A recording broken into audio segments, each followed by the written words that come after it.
masasabi mo sa allegations ni Zaldico saying that President Marcos was the one who inserted at least 100 billion pesos in the budgets and also received kickbacks from these?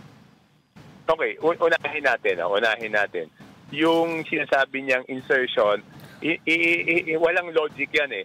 Kasi yung executive, the budget comes from the executive, di ba? Kung may mga proyekto na gusto ilagay si Presidente doon, dinagay niya na yun sa NEP. Bakit pa naman niya iintayin yung BICAM para ilagay yung mga projects na yun, no? So, that doesn't make sense. I mean, walang logic yun, so hindi dapat paniwalaan yun. Number two, yung sinasabi niyang, ano yung pangalawa? That both the President and former Speaker Martin Romualdez also received kickbacks and delivered daw sa Malacanang. Okay, yung kay Presidente, sigurado ko wala. Kasi I will have to say this to clear out everything.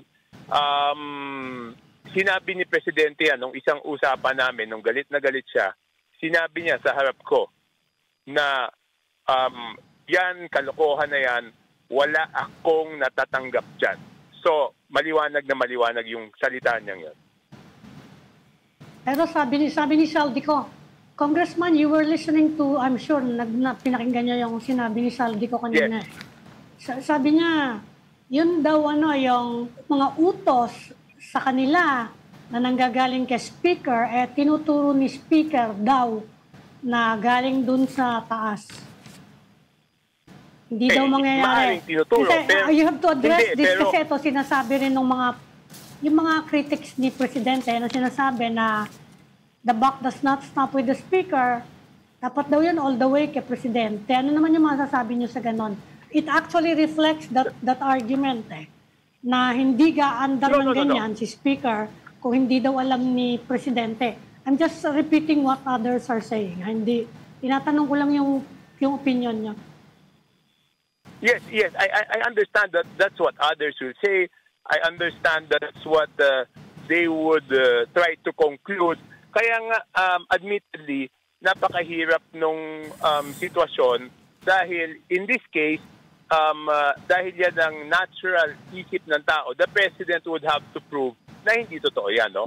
But I hope people will believe me. I can give the exact date, no? It was in the afternoon of November 24, 2024, nung pinatawag kaming dalawa. Okay? Pinatawag kaming dalawa at nagulat ako. Pag-upo namin, nagalit siya kay former Speaker Martin Romualdez. Galit na galit si Presidente noon. Okay? At sinabi niya na kayo, ni Zaldi, kinukuha niyo lahat ng pondo, wala na akong napapagawa. Sinabi niya yan. At sinabi niya kung ano man yung ginagawa. November 24 last year to, ha? Yes, November 24, 2024. Yeah. November 24, 2024, it was a Sunday. Sa Malacanang. Tinawag kaming, hindi, sa Bahay Pangulo. Bahay Pangulo, okay. Oo, kasi may Sunday lunch noon. May Sunday lunch noon, wala si Speaker. He was, I think, in Tacloban. Yeah. So, tinawagan siya sa telepono at pinauwi siya. At pagdating niya, after lunch, I don't know exactly the time, pinapasok kami doon sa parang private study. Okay? Pag-upo namin doon, galit na galit siya. Sabi niya, kaharap na niya si Speaker. Kaming dalawa ni Speaker sa harap niya. Okay. Galit na galit siya. Anong reaction ni Martin? Hindi, ganito. Ang sabi niya, kayong dalawa ni Zaldi, kuha ng pera sa executive. Wala na akong nagagawa dyan. At kung ano man yung ginagawa niyong kalokohan, wala akong kinalaman dyan. Wala akong natatanggap dyan. Sabi niya, nakakasira kayo sa gobyerno ko. Dahil yung mga flagship projects hindi maipagawa, hindi maituloy, dahil nga binabawasan yung pondo. So kung sasabihin na nagbibigay sa kanya, in front of me, sinabi niya yun eh. Nanliliit nga ako, hindi ko nga, iniisip-isip ko nga sa loob ko, kung papagalitan lang to, bakit sinama pa naman ako dito? Actually, Kong... Diba dapat silang dalawa lang mag-usap? Oo nga eh, Kong Toby, anong reaction ni Speaker? Doon, inaway siya nung pinsan niya. Anong reaction ni Speaker Martin? He kept on promising, Mr. President, we will return the funds of your flagship projects. Ibabalik po namin yan. Yan ang sabi niya. Tapos, alam mo, mas marami pang masasakit na salita yung sinabi dun eh. Ang sasakit ng salita na sinabi dun. Sabi ko nga, paglabas ko ng meeting, siguro mga 1 oras kalahati kami, sinisermonan siya. Paglabas ko, nag-usap kami ni Martin, sabi niya, let's try to find out what's the problem. So, galit na galit. Pinangako niya kasi, hindi ganito, pinangako niya na ibabalik niya sa BICAM lahat ng tinanggal. Kaya mas nagalit pa noong January kasi nalaman, hindi naman binalik, binawasan palalo. Kaya nga, bakit nagkaganon? Tapos, pinirmahan din, isa pang problema, pinirmahan kasi ni President Marcos yung budget. Di ba ang nangyari nga noong January, is tinanggal nga si Saldi because of what happened, di ba? Yes.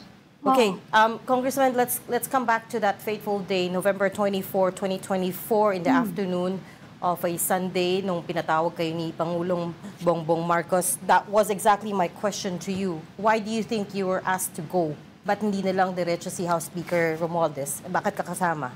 Hindi ko na nga alam eh. Di ibig sabihin, isa loob-loob ko lang. Kung papagalitan mo lang pala to, bakit naman? Because I didn't know if I would excuse myself or should I stay? Di ba? I stayed na lang there. Iniisip-isip ko nung sinimulan, alis ba ako dito? O ano bang gagawin ko? I decided to stay. Yeah. It's curious. Tapos ganito nangyari noon. Kinausap ako ni Martin noon kasi nag-uusap pa kami. Sabi niya sa akin, paano kaya natin ito masosolve? Sabi ko, diniretso ko siya. I told him this. Sabi ko, kasi naman sobra naman si Saldi. Binibenta yung mga projects ng 20%. Kasi kinonfront na siya doon about the corruption eh. In that conversation, kinonfront siya, kinausap siya. Tapos grabe yung corruption dyan sa House. Dinanyan siya. Sabi ko, kasi sabi ko, Speaker, hindi ako nagsasalita sa'yo dati. Baka sabihin mo, nagsusumbong ako. Pero ngayon, tinanong mo ako, sinasabi ko sa'yo, 20% yung bentahan ng project dyan, paano naman hindi naman sisingaw yan? It's curious that you were called in kasi, Kong Toby, at that time, you were not even part of the bicameral committee, much less the small committee, right? You had nothing to do with the budget, which is why I'm wondering why you were called in as well. But in any case, so you don't know why you were included in that meeting, pero what exactly are you trying to say about Congressman Martin Romualdez here? Are you saying at that point in time, hindi niya alam? Hindi. Kaya sinasabi ko sa inyo na tinatanong niyo kanina kung sinasabi niyo na nagbigay ng sinasabi ni Saldi, nagbigay siya ng pera kay Presidente. Doon sa harap-harapan na yun, tatlo kami sinabi ni Presidente sa kanya, Martin, wala akong natatanggap dyan, ha? Diliwanagin ko. Sige. Congressman, so ang sinasabi mo ngayon... Tigilan niyo yung corruption sa House. Okay, tapos yung nangyari ganito. Sinabi ko na kay Speaker, yung 20% na hinihingi ni Saldi. Though ako, ang personal experience ko is yung kwento ko na dati, nung gusto ko ng additional projects for my district, lumapit ako sa isang congressman na malapit kay Speaker. Thinking na pag yun yung nilapitan ko, hindi hihingan ni Saldi ng 20%. Okay? Kasi sinabi ko na gusto ko magdagdag ng 200 million na proyekto doon sa distrito ko. Okay?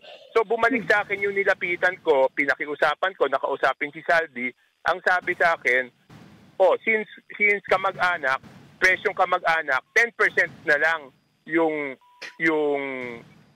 yung hihingin. Sabi ko naman noon, hindi ko kayang sabihin yan sa district engineer ko, wag na lang, okay? So nung kausap ko that happened in 2023. So nung kausap ko si Speaker Martin noon at tinatanong niya ako tungkol dun sa bentahan, sinabi ko yung personal experience ko. Sabi ko kahit ako nga, ganun ang ginawa sa akin eh. So totoo yan. So Congressman, ang sinasabi mo in so many words, eto mga kalokohan na to sa budgeting, the buck stops with the speaker, ha? Hindi siya umaakyat sa President Marcos. I was even very disappointed at the speaker's reply to me. Kasi nung sinabi ko sa kanya, sabi ko sa kanya, pati nga ako hiningan ng 10%. Hindi na ako, kasi hindi ko kaya sabihin doon sa district engineer. Di ba, natural na reaction dapat. Kung hindi niya alam, dapat sabihin, patawag nga yan si Saldi, ano ba pinagagagawa niya? Di ba? Dapat ganon, di ba? Instead, ang sinabi niya sa akin... kayo na nandun ka, di ba tinatanong natin, bakit nandun ka nung sinishare mo ng Presidente? Wait, sorry. Tapusin lang niya yung reply ni Speaker sa kanya. Go ahead, Kong. Ano yung kalokohan na ginagawa niya? Ang sabi niya sa akin, dapat dumiretso ka na lang sa akin. Ha? Ibig sabihin, alam mo, pero kung dumiretso ako sa'yo, hindi mo napapasingil. Ang sagot ko sa kanya noon is, alam mo, Speaker, kung yan yung patakaran, yan yung patakaran. Hindi naman ako lalapit sa'yo para ma-exempt doon sa patakaran. Ngayon, since hindi ko kaya, hindi lang, mayag. O yun lang sinagot ko sa kanya. So, ang sabi niya, dapat dumiretso ka na lang sa akin to ask for the 200 million in extra for your district. Yes. Ang sinagot niya sa akin. Talagang siya yung commander doon, ha? Siya yung commander. Hindi ibig sabihin, di ba dapat, kung hindi niya alam yon, di dapat pinagalitan niya si Saldi, di ba? Bakit ka nagbebenta ng projects? Nagtatanungan tayo, Congressman, kung bakit nung pinagalitan si Speaker ni Presidente, nandun ka. At that time, natatandaan namin, meron ng mga rumors no, na merong mga rumors na baka matanggal si Speaker. At isa ka sa mga binabanggit actually na posible na pumalit. At that time, sinasound out ka na ba? Dahil dyan sa controversy na yan? No, there was never a sounding off. He was the one who told me. Who told me, Sunday yan, di ba? Yes. So that Sunday, hanggang Monday, magkausap kami. I remember Tuesday, I had to go to Singapore on Tuesday. Okay? Yes. Tapos si Presidente left for Dubai. Natandaan niyo when he left for Dubai? Yes. Okay. Yung mabilis lang yun eh. Overnight lang yata yun, di ba? Okay. Speaker called me. Speaker Martin called me. He told me, ano ba naman to si Presidente? Hanggang nasa Dubai, pinapagalitan pa rin ako. Ano ba to? Sabi niya, nandun na sa Dubai, pinapagalitan ako. The next day, he called me up again. Dumating na dito. Walang tigil kahit nasa Dubai, ako pa rin yung pinapagalitan. Kaya nga, gusto mo siyang tanggalin at that point. He told me. At that point. Martin was the one who told me. Then the President texted him daw na change of leadership. He was the one who told me, Martin. Sino ipapalit? Ikaw nga. Mag-change of leadership. Ikaw ang gusto. Walang sinabi kung sino yung ipapalit. Parang sinabi lang niya sa akin, the President texted him daw na there must be a change of leadership. Yun yung sinabi ni Martin sa akin. Ano daw ang reaction ni Martin nung sinabi sa kanya yun? No, he was the one who told me. Martin was the one who told me. Yeah. Martin told me that the President texted him that. Parang ang sinasabi niya sa akin, ano ba naman to? Nasa Dubai na, pinapagalitan pa rin ako. Tapos, tinext pa ako ng change of leadership. Sabi ko, Speaker, we have to clean the house. That's what we have to do. Toby, that's That's a pretty serious allegation, and I'll just repeat that. Sabi mo, Speaker Martin Romualdez was the one who told you that President Marcos texted him, Speaker, na it's time for a change of leadership in the House. Is that accurate? Naputol. Ulitin ko lang, just so we're 100% clear that because that's a pretty serious allegation, sabi niyo po, Speaker Martin was the one who told you that President Marcos texted him to say that it was time for a change of leadership in the House. Is that correct? Eksaktong pagkasabi niya sa akin, ano ba to? Nasa Dubai na, pinapagalitan pa rin ako. Tapos sinabihan pa ako ng change of leadership. So accurate nga, siya nga yung nagsabi sa'yo and the President texted him. Pero hindi niyo po nakita yung text. Hindi, nasa Singapore ako. Nasa telepono lang kami nag-uusap. Paano ko makikita yung text? Okay. Paano ko makikita yung text? And then, Pero November. ganito. November. November 24. November 24 was a Sunday. November 25, Monday, magkausap kami ni Speaker. November 26, pumunta akong Singapore. Si Presidente pumuntang Dubai. So, Tuesday and Wednesday, magkausap kami ni Martin. Yan ang problema siya about that, yung change of leadership. Okay. The next Sunday, so kung 24 yon, the next Sunday was December 1. Tama ba ako? Yes, it should be. Okay. December 1. December 1, so, correct. December 1, I had a meeting with the President Sunday morning. So, sinabi ko sa kanya, di ba kasi ako yung campaign manager ng alyansa noon, di ba? Yes. Sabi ko, Mr. President, I went to him December 1, Sunday morning. Tandang-tanda ako yan. Sabi ko, kasi ang nangyari noon, when I went to Singapore, pagbalik ko, ako na yung pinagdududahan ni Martin. Oo. Nagusto yung pwesto niya. Nagusto yung pwesto niya. So, December 1, Sunday, pumunta ako kay Presidente. Sabi ko, Mr. President, mas mabuti palitan mo na lang ako as campaign manager. Kasi baka iniisip ni Martin, ako yung sumbong ng sumbong sa'yo. Number 2, kung hindi naman kami nagkakasundo ni Martin, maapektuhan yung mga kandidato mo. Kung Toby, in the end, did you find out sino nga ba yung nagbulong kay President Marcos? That there were such things going on in the House? Okay, ganito. Sinabi ko sa kanya, di ba? Sabi ko, kasi naman, sabi niya, bakit ikaw pagdududahan niya? Lahat naman ng tao, alam na yung kalokohan niyo dyan sa House.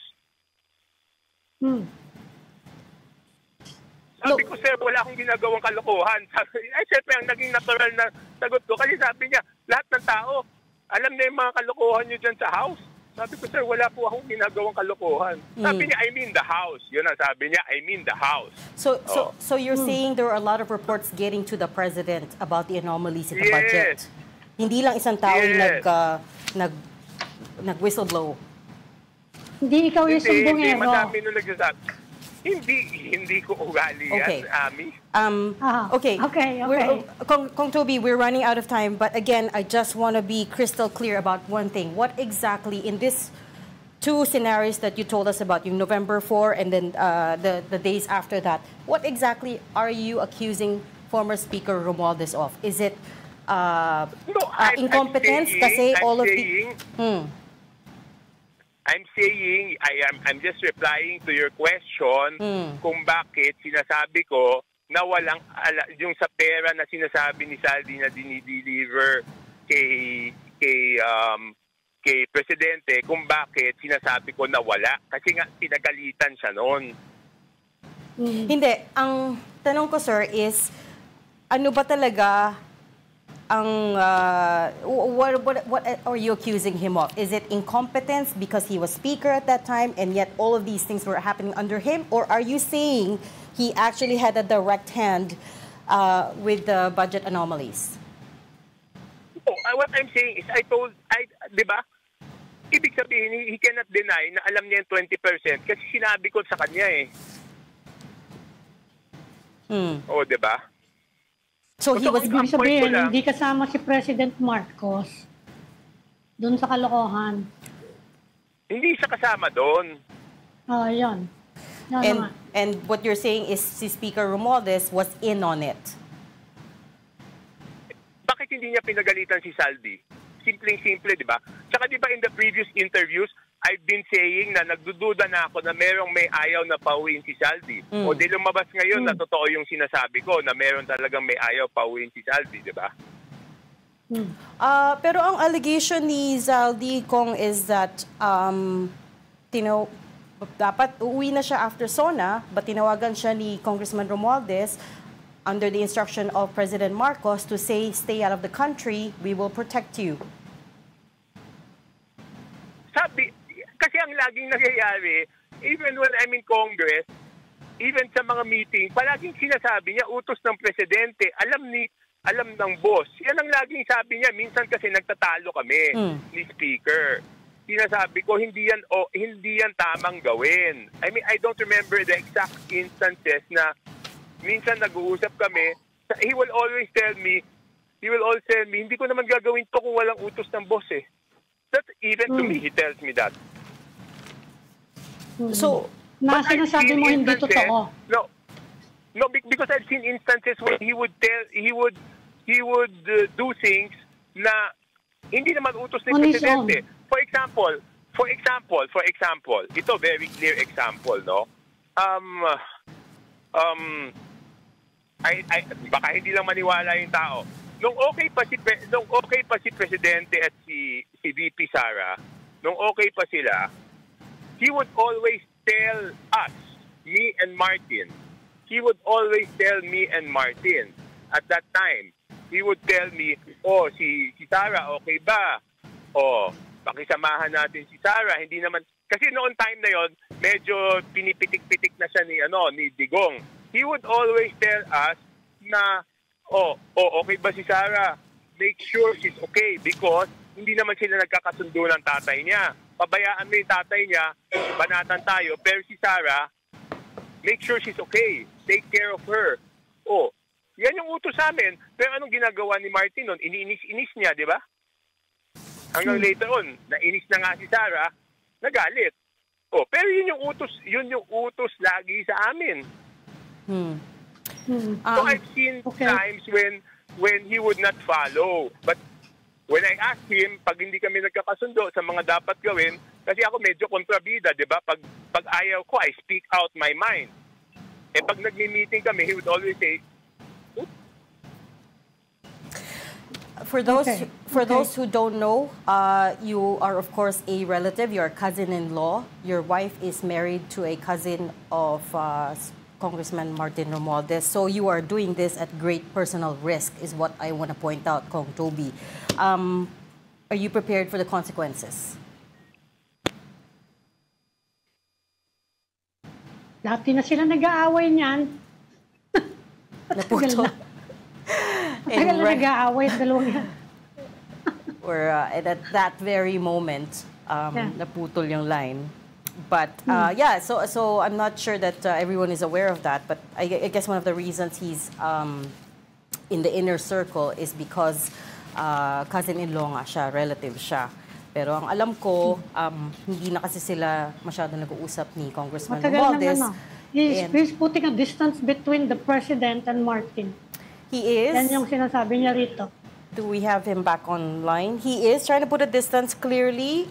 But ang alam ko din kasi, hindi na sila nag-uusap ni Congressman Romualdez. There was a time... Matagal na sila nag-aaway niya, no? Hindi, pero there was a time before all of this blew up na madalas sila magkita. They saw each other at family lunches. They saw each other at the House of Representatives. Pero... nagkamag-anak. Since this all happened, mukhang hindi. Kong Toby, we keep losing you, but my last question was just that, for those who don't realize, you are a relative. Your wife is your wife is a cousin of Congressman Martin Romualdez. So you, of course, all of these exposés that you've done, they're at great personal risk.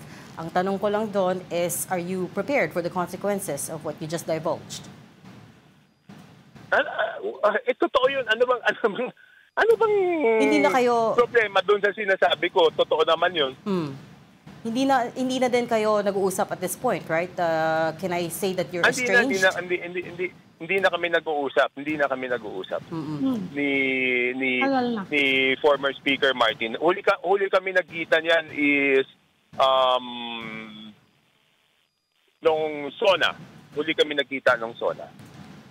Matagal-tagal na din. Hindi din kayo nakikita sa batasan.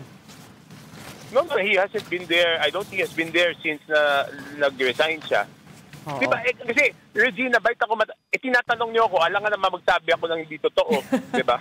I have tinatanong niyo ako, yung totoo lang sinasabi ko sa inyo. Yes, of course, and we appreciate that. And I have to say, narinig ko na tong kwento na to, hindi ko lang masabi before because, of course, I was sworn to secrecy. But etong meeting that happened in November of last year between yourself, President Marcos, and Speaker Romualdez, narinig ko na rin yan from another source. Alam mo, nung umuwi ako nung gabi, sabi sa akin ng wife ko, ano nangyari sa inyo?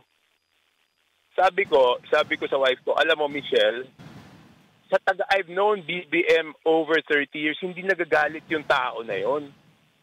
So, para magalit siya, nagulat ako.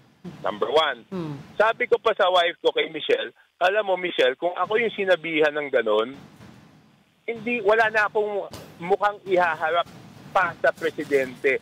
Magre-resign na lang ako at hindi na ako magpapakita habang buhay sa kanya. In short, in terms of the people who should be held accountable and be jailed for this, you think Congressman Romualdez is one of them? Oo, kasi yun yung personal experience ko yan eh. Personal experience ko yan. Okay. Meron ka bang evidence of that meeting that you had by any chance? Meron bang paano naman text, photo? Ako magkaka-evidence? Anong gusto nyo? I-record ko yung ito? Hindi. I just meant to you have evidence nun. Do you have a text? Do you have a photo? Wala din. Wala. Walang photo nun. Alam ko lang, may family lunch nun. Hindi ko alam kung may nakakuha ng photo. Hindi ko alam kung nag-group photo kami after. Hindi ko sure. Pero since may date yon, siguro naman hindi naman ako nag-iimbento kasi may mga petsa yon, di ba? Oo naman. I mean, we subject all of the guests that we have on this issue to the same scrutiny, right? Everyone has to be able to stand up to scrutiny. It's a fair question. I'm just telling you, why would I take a photo pagkatapos siyang sinermonan? Di ba? Sasabihin ko, mag-photo naman tayo dito. Pagkatapos siyang sinermonan, di ba? Paano? Ang tanda ko lang noon, after that, sinamahan ko pa siya. Kasi sabi niya, help me solve this. Pero sabi ko, sige, samahan kita. Okay. We will have to leave that there kasi we're over time. But thank you so much for talking to us once again. Navotas Representative Congressman Toby Tiangco.